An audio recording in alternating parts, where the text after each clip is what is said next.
This problem is an application of fundamental theorem of calculus. Here we are given a function r of t, which is the rate of change of number of canoes available at the livery on the time interval 0 to 11 hours. For the first part, it asks what does r of t represent when it is below x-axis and when it is above x-axis. We know that r of t represent rate of change.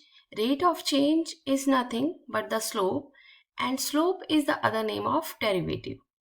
So here this is the derivative graph, and we know how to read the derivatives graphs. When the derivative is below x-axis, that means it is negative, which represent the function is decreasing on that interval.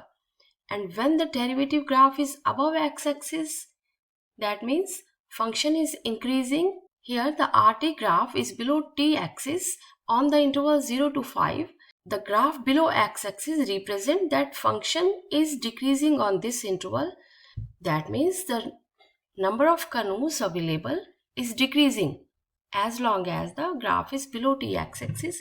And when the graph is above t-axis, that means number of canoes available are increasing.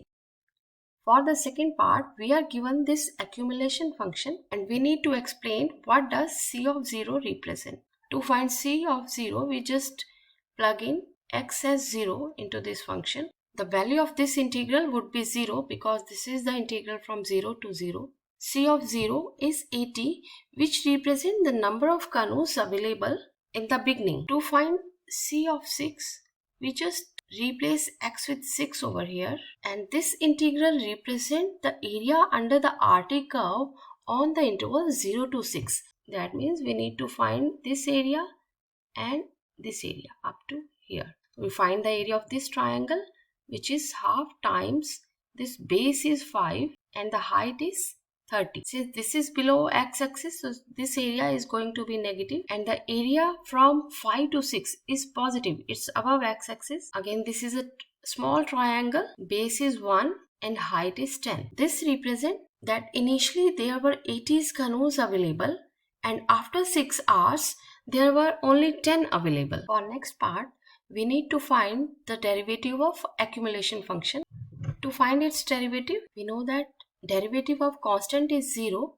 So derivative of this part becomes 0. And for the derivative of this part, we are going to use the fundamental theorem of calculus, first part. This integral sign get cancelled with d over dx, and the function rt is written in terms of x. So we got that c prime x is nothing but r of x itself. So the derivative of accumulation function is nothing but the given rate function itself. To find c prime 2, we just replace x with 2. C prime 2 equals r of 2, and to get the value of r2, we can use the given graph. Here we find the y value when t is 2. This is 2 here. Y value is negative 30. That means R2 equals negative 30. So this is the rate at which number of canoes are decreasing.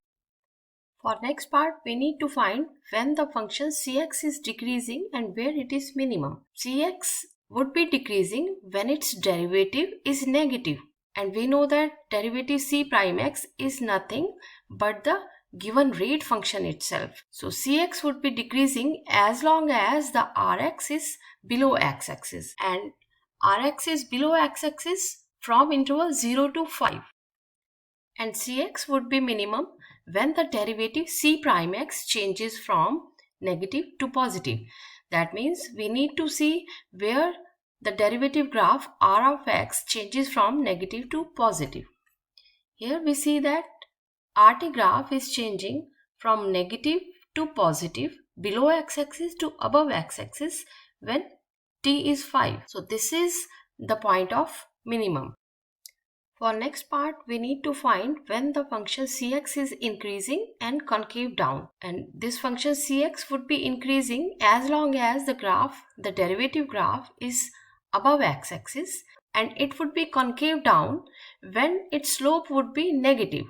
So we need to find out that interval from the given graph. Here we see that the function would be increasing on the interval 5 to 7 because the derivative is positive here. This derivative graph has a negative slope from 6 to 7. That means this would be concave down on this interval and increasing on the whole interval from 5 to 7. So the given function is increasing and concave down on the interval 6 to 7 because the derivative graph is above x-axis and its slope is negative on this interval.